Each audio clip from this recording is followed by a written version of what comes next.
Erev Shabbat Shalom. We're in Parshat Yair. The story of the Jewish people leaving Egypt is taking hold.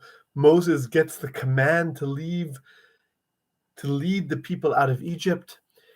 He travels towards Egypt. He arrives. He has his first meeting with Pharaoh, and it ends in a resounding failure. And the Jewish people turn to Moses at the end of last week's Torah portion, and they say, "Why have you come? Why have you done evil? Natatem cherev biyado lamitenu. You placed a sword in the hand of Pharaoh to kill us." And Moses himself, and Aaron are in a place of dejection where they feel, and they in fact turn to God and they say, "Why have you done evil to our people? Why is the plan not working?" Many of the commentators struggle with the fact that throughout the Bible, many of the most critical processes seem to fail on first attempts. If we look back, the creation of the world with Adam and Eve, 10 generations later, there's the flood. If we look ahead, the giving of the Torah at Mount Sinai, the first tablets are shattered, and only the second tablets lead us to success. And so too with leaving Egypt. It's hard to notice. You have to pay careful attention with them. And Ezra suggests that Moshe arrives. We're not sure how old he is when he leaves Midian with his two young sons. We know he has a young son who hasn't yet been circumcised.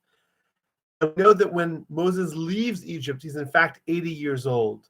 And then Ibn Ezra suggests that Moshe arrives in Egypt in his 30s or 40s and spends the next 50 or 60 years trying to free the slaves. And only at age 80 does he succeed. And that changes the entire experience of Yetziat Mitzrayim. And I think that's a powerful message for us all. I think we're all at a stage with this pandemic where like, let it just succeed already. What's taking so long? And I certainly don't believe that I have any medical answers or any theological answers. But I want us to know it's not the first process that has taken a long time.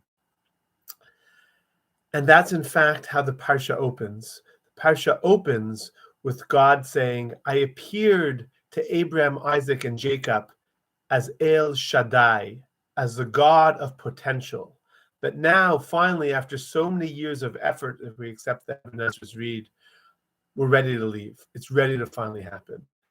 So too in our lives, may El Shaddai be turned to Shem Hashem, to God's name, God's Shem Havaya, God's name which brings grace, goodness, blessing, health, and happiness to this world. And may it be a Shabbat of blessing and peace. I'll also mention this, I never do throughout the year, but if you haven't yet supported Moed, this is the end of the tax year, the 31st of December. We don't charge for nearly any of our programs. We do it with the help of the amazing people and amazing partners. Please join us, and it should be a time of blessing, a time of goodness for us all. Shabbat Shalom.